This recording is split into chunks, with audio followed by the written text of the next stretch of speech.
Sarah Martinez had always been the quiet one in the family.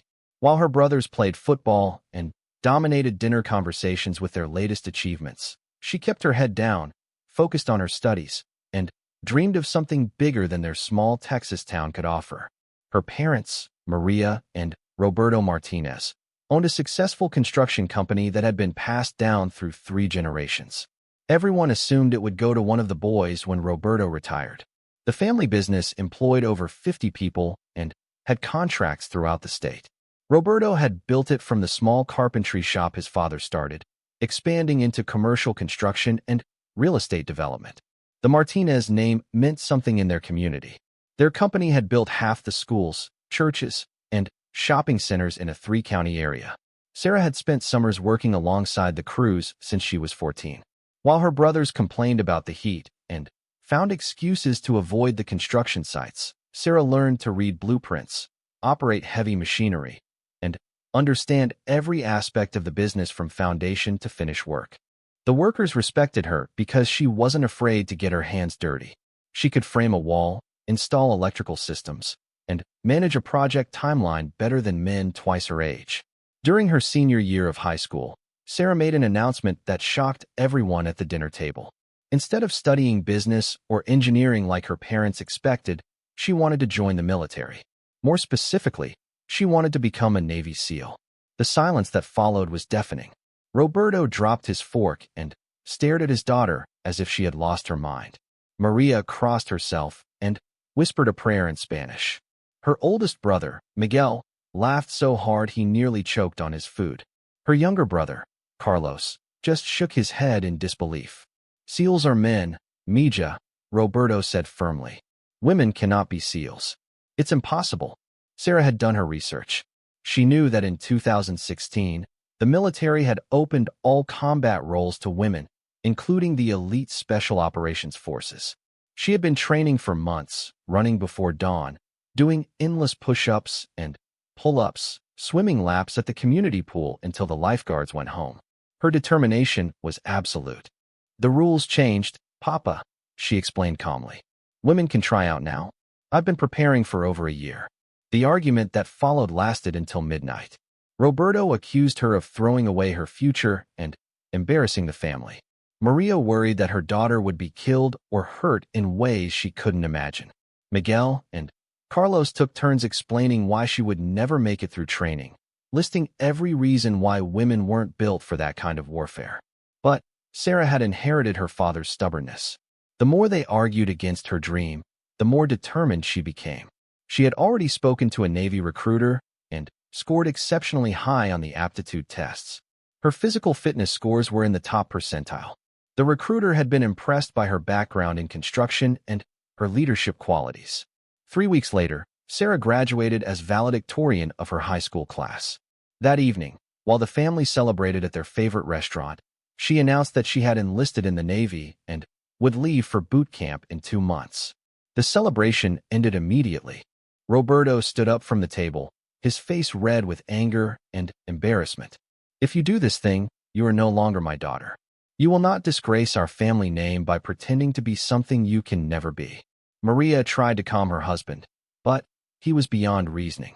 He had built everything for his children, expecting them to carry on the family legacy. The idea that his daughter would choose military service over the business felt like a personal betrayal. "Choose now, Sarah," Roberto continued. "Give up this foolish dream and take your place in the family business, or leave and never come back." Sarah looked around the table at faces that had become suddenly cold and distant.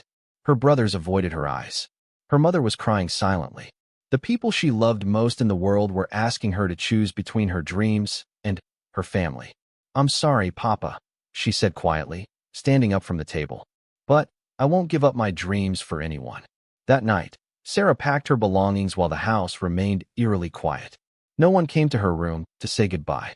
No one tried to change her mind or find a compromise. The family had made their position clear. She was choosing strangers over blood, military service over family loyalty. 2 days before leaving for boot camp, Sarah tried one final time to reconcile with her family. She found her father in his office at the construction company, reviewing blueprints for a new shopping center. When she walked in, He looked up briefly, then returned to his work without acknowledging her presence. Papa, I leave tomorrow. I just wanted to say goodbye. Roberto didn't look up from his papers. I have no daughter named Sarah. My daughter would never abandon her family for such nonsense. Those words cut deeper than any physical blow. Sarah had expected anger, disappointment, even temporary rejection. She hadn't expected to be completely erased from her father's life. She stood in the doorway for several minutes, hoping he would change his mind. But Roberto continued working as if she didn't exist. Her mother's goodbye was equally painful. Maria had made Sarah's favorite breakfast, but when Sarah entered the kitchen, her mother turned away and began washing dishes that were already clean. The message was clear. There would be no farewell meal, no blessing, no mother's love to carry into her new life. Miguel and Carlos were equally cold. They had been instructed by their father to have no contact with their sister. The family was closing ranks, and Sarah was now an outsider. 20 years of shared memories, inside jokes, and sibling bonds were being severed with surgical precision. On her last morning at home, Sarah stood in the driveway with 2 duffel bags and a broken heart. Mrs. Chun from next door waved goodbye from her garden. The mailman wished her luck, but no one from her own family came to the door or window to see her leave. The taxi ride to the airport was the loneliest journey of her life. Sarah kept expecting her phone to ring with a last-minute call from her mother or father, some sign that love could overcome pride and tradition. The phone remained silent. At the airport, while waiting for her flight to Chicago and then on to Great Lakes Naval Training Center, Sarah called her best friend Rosa, who had been like a sister to her throughout high school. They really did it, Sarah said, fighting back tears. They actually cut me off completely. Rosa had tried to mediate between Sarah and her family for weeks, but the positions had only hardened. They'll come around, Sarah. Once you graduate and prove yourself, they'll see they were wrong. Sarah wanted to believe that, but something in her father's voice and the finality of his words suggested this wasn't a temporary punishment. This was a permanent exile from the only life she had ever known. During the flight, Sarah stared out the window at the Texas landscape disappearing below. Everything familiar was falling away. The construction sites where she had learned to work with her hands, the high school where she had excelled academically, the neighborhoods where 3 generations of her family had built their reputation and relationships. She was heading into the unknown with no safety net, no family support, and no guarantee of success. The statistics were sobering. Very few people made it through SEAL training. Even fewer women had attempted it. Sarah would be starting from zero, with everything to prove and no one cheering for her success. But as the plane climbed higher and Texas became just a memory below the clouds, Sarah felt something unexpected. Along with the grief and uncertainty, there was also relief. For the first time in her life, she was free to discover who she really was without the weight of family expectations or traditional gender roles. The girl who had spent 20 years being told what she couldn't do was finally free to find out what she could accomplish. The family that had locked her out might one day regret that decision, but Sarah Martinez was determined to make sure she never regretted hers. Boot camp would begin in 72 hours. The real test of her dreams was about to start, and Sarah would face it completely alone, with only her determination and inner strength to guide her forward into an uncertain but potentially extraordinary future. Boot camp at Great Lakes Naval Training Center was everything Sarah had expected and worse. The physical demands were brutal, but the mental challenges proved even more difficult. She was one of only 12 women among nearly 200 recruits in her division. Every day brought new opportunities for her fellow sailors to question whether she belonged there. Chief Petty Officer Williams ran their division like a tyrant, which was exactly his job. But Sarah noticed he seemed to push the women harder than the men, testing their limits and watching for signs of weakness. During the second week, while running the obstacle course in freezing rain, Williams stopped the entire division to watch Sarah attempt the rope climb for the 5th time. "Martinez, you think you're going to be a SEAL with arms like noodles?" he shouted as she struggled near the top. "SEALs don't get 5 tries at anything. They get it right the first time or they die." Sarah's arms burned with exhaustion, but she refused to let go of the rope. Around her, dozens of male recruits watched and waited. Some were silently hoping she would fail.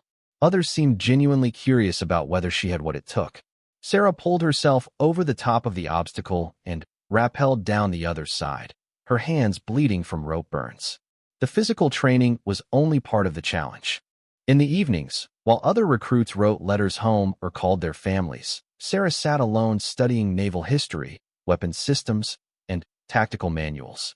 She had no family to write to, no one to share her struggles with, no source of encouragement from home. Other recruits received care packages filled with homemade cookies, photographs, and letters of support. Sarah's mail slot remained empty week after week. The isolation was harder to bear than the physical exhaustion. She had known her family's rejection would be painful, but she hadn't anticipated how difficult it would be to maintain motivation without any emotional support. During the 7th week of boot camp, Sarah received an unexpected visitor. Rosa had driven 12 hours from Texas to attend family day activities. She arrived with a bag of Sarah's favorite tamales and news from home. "Your mom cries every night," Rosa told her as they sat in the base cafeteria. "She asks me about you constantly, but your dad won't let her call or write. Miguel and Carlos miss you too, but they're scared to go against your father." Sarah felt a mixture of hope and frustration. Her family missed her, but their pride was still stronger than their love. Roberto's word was law in their household, and no one dared challenge his decision. "What about the business?" Sarah asked. Rosa's expression grew troubled. "Things aren't going well. Your dad lost 2 major contracts last month. The crew foreman quit, and Miguel is struggling to manage the work sites. Carlos wants to go to college instead of construction, but your dad won't hear of it." Sarah felt guilty for feeling satisfaction at this news. She had always been the one who understood both the business operations and the construction work. Her brothers were intelligent, but they lacked her passion for the details that made projects successful. Boot camp graduation was both a triumph and a heartbreak. Sarah had finished in the top 10% of her class and earned respect from instructors and fellow recruits. But as families gathered to celebrate their sailors' achievements, Sarah stood alone. Rosa had returned to Texas the week before, unable to take more time off work. After graduation, Sarah reported to Naval Special Warfare Preparatory School at Great Lakes for 8 weeks of intensive training before attempting SEAL qualification. This was where her real journey would begin. Only about 20% of candidates who attempted SEAL training would successfully complete it. The preparatory school was designed to prepare candidates for the infamous BUD/S training in Coronado, California. Every aspect of the program was meant to simulate the physical and mental challenges that would determine whether someone had what it took to become a Navy SEAL. Sarah was the only woman in her preparatory class of 43 candidates. The men ranged from college athletes to former Marines to seasoned sailors looking for a new challenge. Many had been preparing for years. All of them were skeptical about whether a woman could succeed where so many men had failed. The instructors at preparatory school were former SEALs themselves, and they made no secret of their opinions about women in special operations. They weren't hostile, but they were brutally honest about the statistical improbability of Sarah's success. Martinez, Instructor Chief Davis told her during the first week, "I've been doing this for 15 years. I've seen Olympic athletes quit during Hell Week. I've seen former Marines break down crying during surf torture. You seem tough, but BUD/S doesn't care about your feelings or your determination. It only cares about results." Sarah understood what he was telling her. The instructors weren't trying to discourage her because she was a woman. They were trying to prepare her for the reality that most people, regardless of gender, simply couldn't meet the standards required of Navy SEALs. The preparatory training pushed every candidate to their physical and mental limits. They ran endless miles in combat boots, carrying heavy packs through sand and surf. They spent hours in cold water doing calisthenics until their muscles cramped and their core body temperature dropped to dangerous levels. They practiced navigating underwater obstacles while holding their breath until some candidates passed out. But the physical challenges were only part of the test. The instructors constantly evaluated their mental toughness, their ability to work as part of a team, and their leadership potential under extreme stress. Sarah discovered that her background in construction had given her advantages she hadn't expected. She was comfortable with physical discomfort, used to working long hours in difficult conditions, and experienced in solving complex problems under pressure.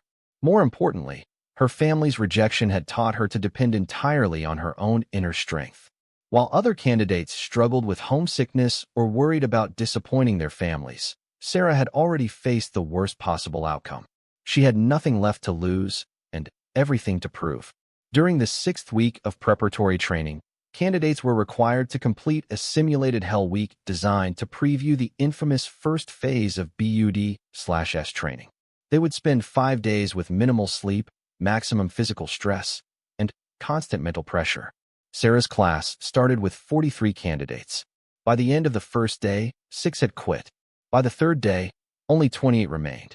The instructors pushed the survivors through endless surf torture, forced them to carry heavy logs over their heads for miles, and subjected them to hours of cold water immersion that left some candidates hypothermic.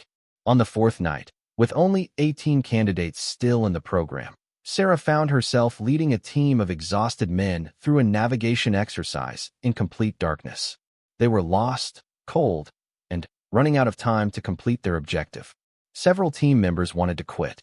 "This is impossible," gasped Peterson, a former college football player who outweighed Sarah by 80 pounds. "We can't even see where we're going." Sarah stopped the team and gathered them in a circle. In the darkness, she could hear the defeat in their voices, but she also remembered every construction project she had completed despite setbacks and obstacles. "Listen," she said quietly, "we've already survived 4 days of the worst training the Navy can throw at us. We're 18 out of 43. We're not quitting now because we can't see in the dark." She pulled out her compass and map, using techniques her father had taught her years earlier for surveying construction sites. Within 30 minutes, she had guided the team to their objective and back to base camp. All 6 team members who followed her leadership that night would eventually make it through preparatory school. Graduation from preparatory school was a smaller ceremony with no family members present. The 18 survivors were now qualified to attempt basic underwater demolition/SEAL training at Naval Amphibious Base Coronado in California. Sarah had earned her slot through performance, not politics or special consideration. Chief Davis approached her after the graduation ceremony with a serious expression. "Martinez, you've done everything we asked and more. But BUD/S is different. It's not just about being tough enough to survive. It's about proving you can perform at an elite level when everything goes wrong." He paused and looked at the other candidates celebrating with their families and friends. Sarah stood alone, as she had throughout the entire program. "You've got something most of these guys don't," Davis continued. "You've already lost everything and kept going. That might be exactly what you need for what comes next." 3 weeks later, Sarah reported to Coronado for the beginning of BUD/S Class 347. She was among 165 candidates who would attempt to earn the right to wear the Navy SEAL trident. She was the only woman in the class, and the media attention surrounding her presence had made her the most watched SEAL candidate in Navy history. The pressure was enormous. Sarah knew that her failure would be used as evidence that women didn't belong in special operations. Her success would prove that gender didn't determine a warrior's heart. Either way, her performance would affect opportunities for every woman who came after her. Standing on the beach at Coronado, looking out at the Pacific Ocean where she would spend the next 6 months proving herself, Sarah thought about her family in Texas. They had locked her out, believing she would fail and come home defeated. Instead, she was about to attempt something that fewer than 1 in 4 male candidates would successfully complete. The girl they had rejected was gone.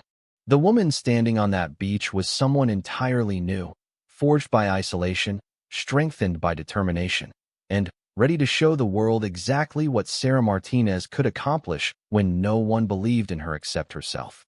BUD/S Class 347 began on a Monday morning in January, with 165 candidates lined up on the beach at Coronado. The instructors walked the line like predators evaluating prey, knowing that statistics virtually guaranteed that fewer than 40 of these motivated individuals would still be standing at graduation. Sarah had prepared herself for the intensity, but nothing could have readied her for the reality of Hell Week.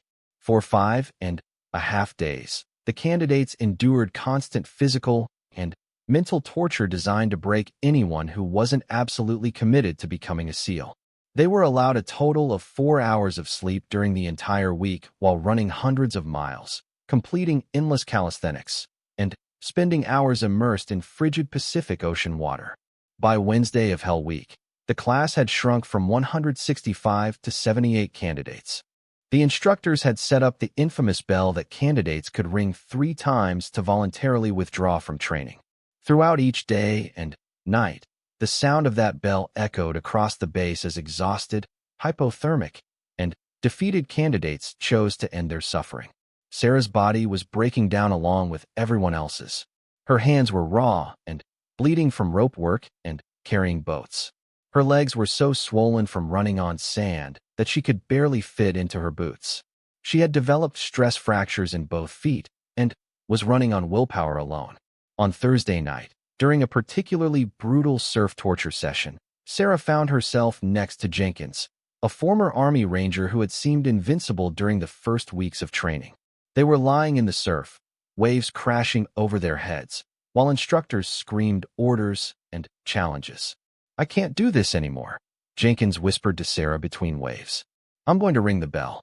Sarah was so cold and exhausted that she could barely speak, but she grabbed Jenkins' arm. "Don't you dare. We've made it this far. We can make it to Friday." "Easy for you to say," Jenkins replied bitterly. "You don't have anything to go back to. I've got a wife and 2 kids watching this whole thing on the news. They're going to see me quit." The comment hit Sarah like a physical blow. Jenkins was right. She had nothing to lose because she had already lost everything. Her family had written her off before she even started. In a strange way, their rejection had become her greatest advantage. "You're right," she told Jenkins as another wave crashed over them. "I have nothing to go back to. But that means I have everything to gain right here." Jenkins looked at her with new understanding. While other candidates were motivated by the fear of disappointing people who believed in them, Sarah was driven by the need to prove wrong those who had given up on her. By Friday morning, Jenkins was still in the program.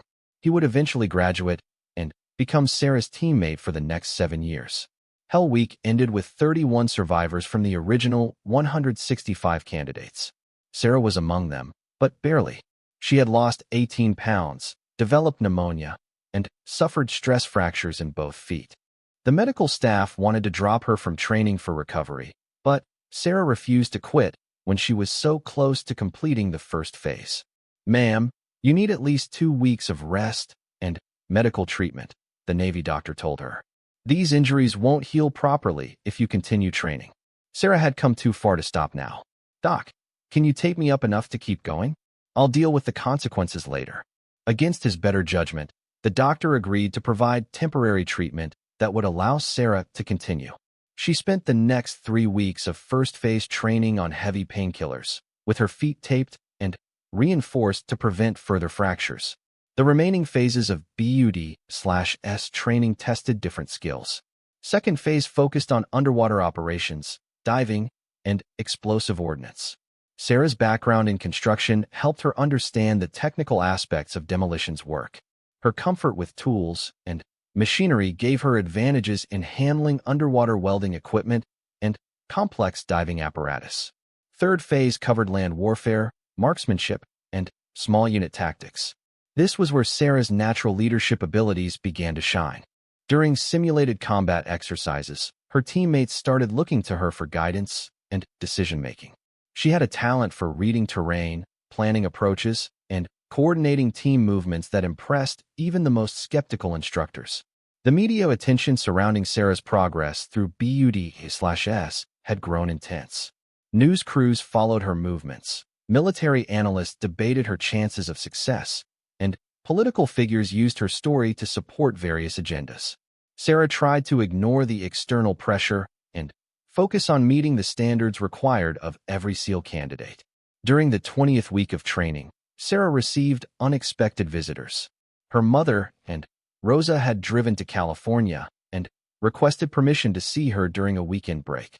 They met at a small restaurant off base, and Sarah was shocked by how much her mother had aged in the months since their separation. "Mija, you look so different," Maria said, touching Sarah's face with trembling hands. so strong and confident. Sarah had indeed changed. The months of extreme physical training had transformed her body into something harder and more capable than she had ever imagined possible. But the real change was in her eyes. The uncertainty and need for approval that had characterized her younger self was gone, replaced by quiet confidence and inner strength. "How is Papa?" Sarah asked, though she wasn't sure she wanted to know the answer. Maria's expression grew sad. "He follows your progress on the news every day, but he won't admit it. The business is struggling without you. Miguel tries hard, but he doesn't have your understanding of the work. Carlos left for college against your father's wishes." Rosa provided more details about the family crisis. Roberto's construction company had lost several major contracts due to poor project management and quality control issues. The reputation that had taken 3 generations to build was being damaged by mistakes that Sarah would have prevented. "He's too proud to say it," Rosa told Sarah. "But your father made a mistake. The family needs you, but they don't know how to admit they were wrong." Sarah felt conflicted about this news. Part of her wanted to feel vindicated that her family was suffering consequences for their rejection. But mostly she felt sad that pride and tradition had prevented them from finding a way to support both the family business and her dreams. 3 weeks before BUD/S graduation, Sarah faced her most difficult challenge yet. During a complex nighttime navigation exercise, her team became separated from their support boat in rough seas. Sarah found herself responsible for leading 5 exhausted teammates back to shore across several miles of dangerous water. The exercise was supposed to test their ability to adapt when operations went wrong. But what started as training became a real emergency when one of her teammates, Rodriguez, began showing signs of severe hypothermia and couldn't continue swimming. Sarah made the decision to have the team form a human chain, with the strongest swimmers supporting Rodriguez between them. She navigated using only stars and the distant lights of Coronado, drawing on navigation skills her father had taught her during construction surveying work. The team made it back to shore after 6 hours in the water. Rodriguez required immediate medical treatment, but all 6 teammates survived what could have been a fatal situation. The exercise instructors later said that Sarah's leadership and decision-making under extreme stress demonstrated exactly the kind of performance they looked for in SEAL team leaders. BUD/S graduation day arrived with 23 survivors from the original 165 candidates. Sarah stood among them as the only woman to successfully complete Navy SEAL training. The ceremony was attended by high-ranking military officials, media representatives, and families of the graduates. Sarah scanned the crowd of proud families celebrating their sons' and husbands' achievements. She had hoped against hope that her own family might appear, that success would finally bridge the gap their rejection had created. But Roberto, Maria, Miguel, and Carlos were nowhere to be seen. After the formal ceremony, as Sarah stood alone watching other graduates embrace their loved ones, she was approached by Admiral Patricia Morrison, the highest-ranking woman in Naval Special Warfare Command. "Petty Officer Martinez," the Admiral said, extending her hand. "You've accomplished something extraordinary today. But, more importantly, you've opened a door that can never be closed again." Sarah understood what the Admiral meant. Her success hadn't just earned her the right to wear the SEAL Trident. It had proven that women could meet the same standards as men in the most demanding military training program in the world. 3 months after graduation, Petty Officer Sarah Martinez reported to SEAL Team 7 for her first operational assignment. She had completed specialized training in combat medicine, advanced weapons systems, and counterterrorism operations. Her teammates accepted her not because she was a woman who had proven herself, but because she was a SEAL who happened to be a woman. During her 2nd year with the team, Sarah participated in classified operations in 3 different countries. She earned commendations for her performance under fire, her medical skills, and her leadership during complex missions. The quiet girl from Texas had become exactly what she had always dreamed of being: a warrior who could operate in the most dangerous situations on Earth. It was during a rare leave period that Sarah received the phone call that would change everything. Rosa's voice was shaking as she delivered news that Sarah had dreaded but somehow expected. "Sarah, you need to come home. Your father had a heart attack yesterday. He's in intensive care, and the doctors don't think he's going to make it. Sarah caught the first flight from California to Texas, still wearing her Navy uniform, and carrying the weight of 3 years of silence between herself and her family. As she sat in the airplane, watching the landscape of her childhood appear below, she wondered if Roberto would even want to see her. At the hospital, Sarah found her mother, brothers, and Rosa gathered in the waiting room. The years had changed all of them. Miguel looked older and more serious, bearing the weight of responsibilities he had never wanted. Carlos was taller and more confident, having found his own path through college. Maria seemed smaller and more fragile, worn down by years of worry and regret.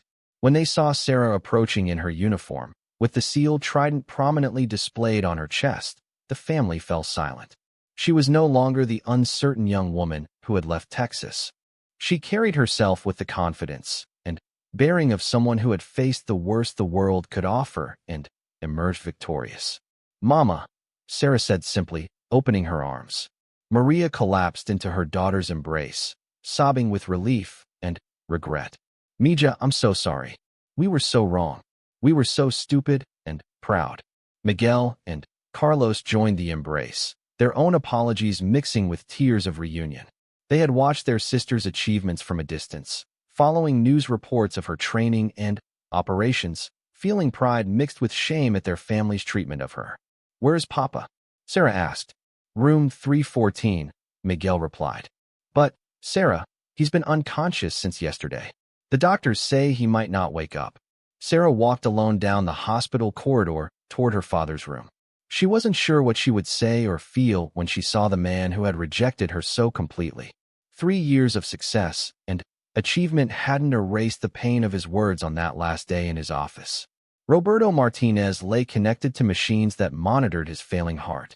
He looked smaller and older than Sarah remembered, diminished by illness and regret.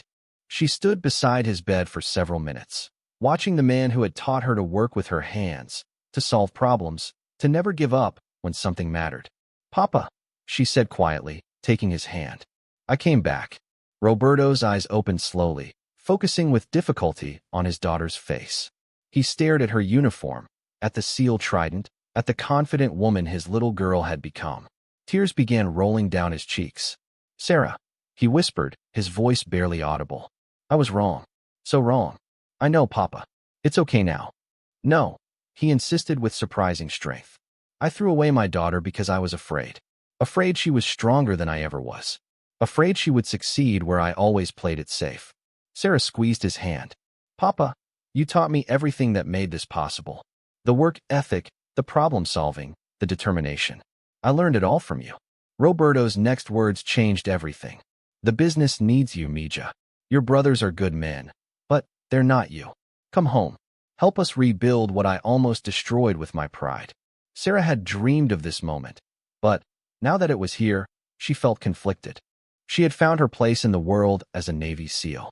She had teammates who depended on her, missions that required her skills, a career that challenged and fulfilled her. "Papa, I can't just leave the Navy. I have commitments, responsibilities." "I understand," Roberto said, his breathing becoming more labored. "But when you're ready, when you've served your country enough, come home. Help us build something new. A company that proves women can do anything men can do." Roberto Martinez died 2 days later, surrounded by his children and wife. At the funeral, hundreds of people came to pay their respects to a man who had employed 3 generations of workers and built landmarks throughout their region. Sarah stood with her family, no longer an outsider, but not yet sure how to fit back into their world. During the weeks that followed, Sarah took emergency leave to help settle her father's affairs and stabilize the family business. She discovered that Roberto had followed her military career closely, keeping newspaper clippings and internet articles about her achievements. In his desk, she found a letter he had written but never sent, apologizing for his mistakes and expressing pride in her accomplishments. The construction company was in serious trouble.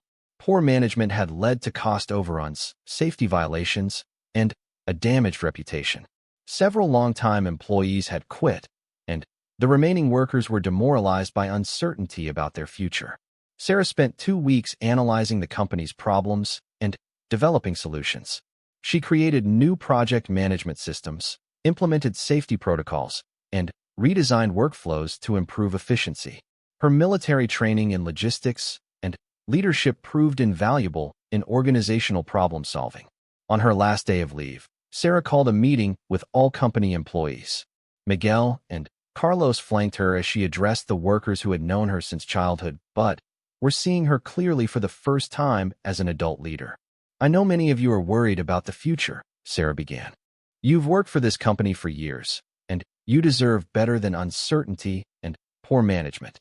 She paused, looking at faces that had been part of her childhood, men and women who had taught her construction skills and work ethic. "I'm returning to active duty with the Navy for now, but I want you to know that this company will survive and prosper. Miguel and Carlos are implementing new management systems immediately. We're going to rebuild our reputation one project at a time." After the meeting, Miguel approached his sister with a request that surprised her. "Sarah, I've been thinking about what Papa said before he died. Maybe there's a way to combine your military experience with the family business. What if we specialized in government contracts? Military construction, security installations, disaster response projects?" Sarah realized her brother was right. Her unique combination of construction knowledge and military experience could open new markets for the family company. She could serve her country while also honoring her father's legacy, creating opportunities instead of choosing between them. Over the following months, while completing her Navy obligations, Sarah began developing plans for transforming Martinez Construction into a specialized government contractor. She used her military connections to identify opportunities and her construction background to develop competitive proposals. 2 years later, Chief Petty Officer Sarah Martinez completed her active duty commitment with the Navy SEALs. She had served with distinction in multiple combat deployments, earned numerous commendations, and helped train the next generation of special operations personnel.